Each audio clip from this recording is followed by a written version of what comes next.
திருச்சிற்றம்பலம். தென்னாருடைய சிவனையை போற்றி, எந்நாட்டவர்க்கும் இறைவா போற்றி. அனைவருக்கும் வணக்கம். நாம் இன்னைக்கு பார்க்கக்கூடிய பதிவு என்னன்னு பார்த்தீங்கன்னா, மகர ராசிக்குண்டான செப்டம்பர் மாத பலன்கள் பற்றி தான் பார்க்க போகிறோம். அதுக்கு முன்னாடி நம்மளுடைய சேனலை சப்ஸ்கிரைப் பண்ணிக்கோங்க. பெல் பட்டனில் ஆல் அப்படின்னு சொல்லக்கூடிய பட்டனையும் கிளிக் பண்ணிக்கோங்க.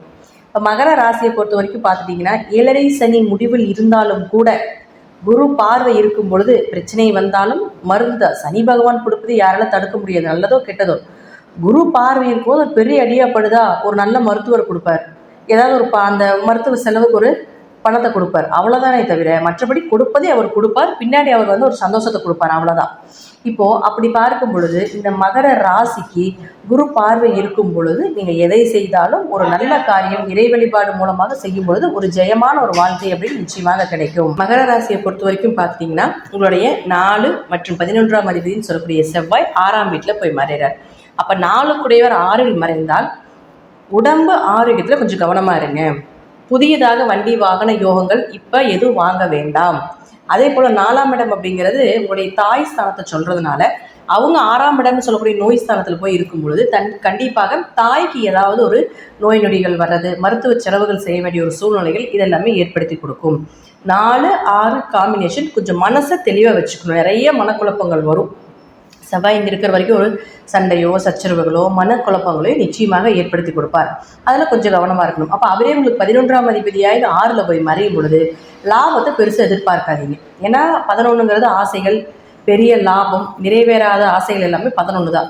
அப்போ மூத்த சகோதரனும் 11 தான். அப்போ இதெல்லாமே போய் 6ல் மறையும் பொழுது கொஞ்சம் இது சார்ந்த விஷயத்தில் கவனமாக இருங்க. என்ன வருதோ வந்துட்டு போகுது, என்ன நடக்குமோ நடந்து போகுது. ஏன்னா நீங்கள் எவ்வளோ எஃபர்ட் போட்டாலும் கிரகத்தை மீறி எதுவுமே செய்ய முடியாது. ஒரு இறை வழிபாடு செய்யும் பொழுது ஒரு பாயிண்ட் 2 பாயிண்ட் எச்சா எடுத்து வைக்கலாமே தவிர கிரகங்கள் தன் கடமைகளை கண்டிப்பாக செய்தே தீரும் அப்படிங்கிறதுல மாற்றம் கிடையாது. அடுத்தது பாருங்க, அவருடைய ராசிக்கு 5 மற்றும் 10ஆம் அதிபதினு சொல்லக்கூடிய சுக்கிரன் இங்கே 18ஆம் தேதி வரைக்கும் இருக்கார், நீசம் ஆகிறார்.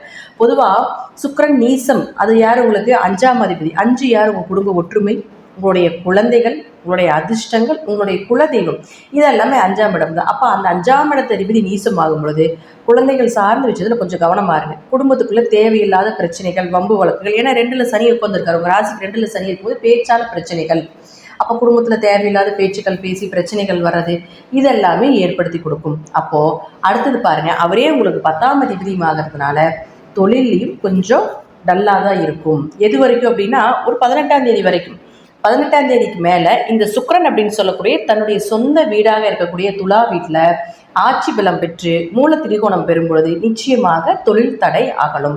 அதற்கப்புறம் கொஞ்சம் தொழில் டெவலப்மெண்ட் ஆகும், தொழிலில் கொஞ்சம் லாபங்கள் கிடைக்கும், இதெல்லாமே நிச்சயமாக உண்டு. ஏன்னா அதற்கப்புறம் பார்த்துட்டிங்கன்னா இந்த செவ்வாயும் சுக்கிரனும் திரிகோணமாக வரும் பொழுது ஓரளவுக்கு லாபத்தை ஏற்படுத்தி கொடுப்பார்.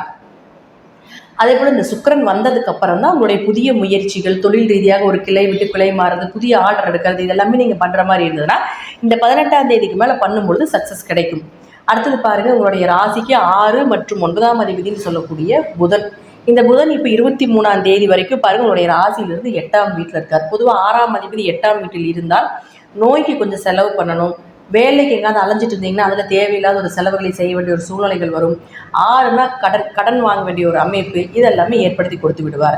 அப்போது இந்த 6ஆம் அதிபதினு சொல்லக்கூடிய இந்த புதனும் 9ஆம் அதிபதினு சொல்லக்கூடிய இந்த புதனும் இங்கே 8ல் மறையும் பொழுது தந்தைக்கு கொஞ்சம் ஏதாவது ஒரு மருத்துவ செலவு, தந்தைக்கு உங்களுக்கு ஏதாவது கான்ட்ரவர்சி ஆகிறது, ஒரு மனக்குழப்பங்கள், சில சண்டை சச்சரவுகள் இதெல்லாமே ஏற்படுத்தி கொடுப்பார்.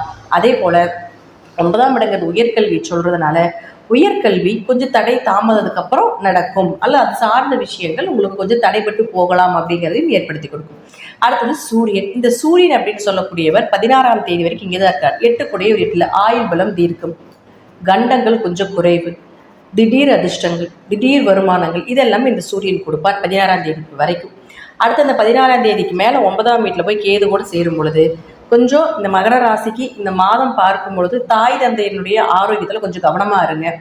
கொஞ்சம் சொத்துவத்தில் கொஞ்சம் கவனமாக இருந்து செயல்படுத்த வேண்டும். இந்த மாதம் பெரிய அளவுக்கு உங்களுக்கு சக்ஸஸ் இல்லை அப்படிங்கிறத விட பாதிப்புகளை ஏற்படுத்தி கொள்ளாமல் இருப்பது என்பது ஒரு சிறப்பான விஷயமாக. புதிய முயற்சிகள், தேவையில்லாத பிரச்சனைகள், வம்பு வழக்குகள் எதுவுமே வளர்க்காமல் இருங்க. இந்த மாதம் நமக்கு ஏன்னா எல்லாருக்குமே இது வரக்கூடியதை, எல்லா ராசிக்கும் வருஷத்தில் 3 மாதம் நல்லா இருக்காது. அப்போ உங்களுக்கு இந்த மாதம் கொஞ்சம் சிறப்பாக இல்லாமல் இருக்குது அப்படிங்கிறது எடுத்துகிட்டு நீங்கள் கொஞ்சம் பார்த்து கவனமாக செய்யும் பொழுது பல வகையாக வரக்கூடிய பெரிய பெரிய லாஸ் எல்லாம் தவிர்த்து கொள்ளலாம் என்பது ஒரு முன்னெச்சரிக்கை பதிவாக எடுத்துக்கொள்ளுங்கள். நெகட்டிவாக சொல்கிறேன்னு எடுத்துக்க வேண்டாம்.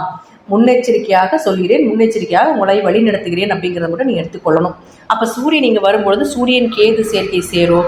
அப்போ புதன் 9ஆம் அதிபதி 8ஆம் வீட்டில் மறைவார். இந்த சேர்க்கையெல்லாம் எப்படி இருக்குன்னு பார்த்துட்டிங்கன்னா, முன்னோர்கள் சார்ந்த விஷயம், அதே போல் தாத்தா பாட்டி அப்பா இது சார்ந்த விஷயத்தில் கொஞ்சம் கவனமாக இருந்து செயல்படுத்த வேண்டும் அப்படிங்கிறது உண்மை அப்படிங்கிறது எடுத்துக்கலாம். தசாபுத்திப்படி நான் சொல்லக்கூடிய கருத்துக்கள் சிறிது மாறுபடலாம். நன்றி. மீண்டும் ஒரு நல்ல பதிவில் சந்திக்கலாம். திருச்சிற்றம்பலம், தில்லையம்பலம், ஸ்ரீ நரசிம்ம சரணம்.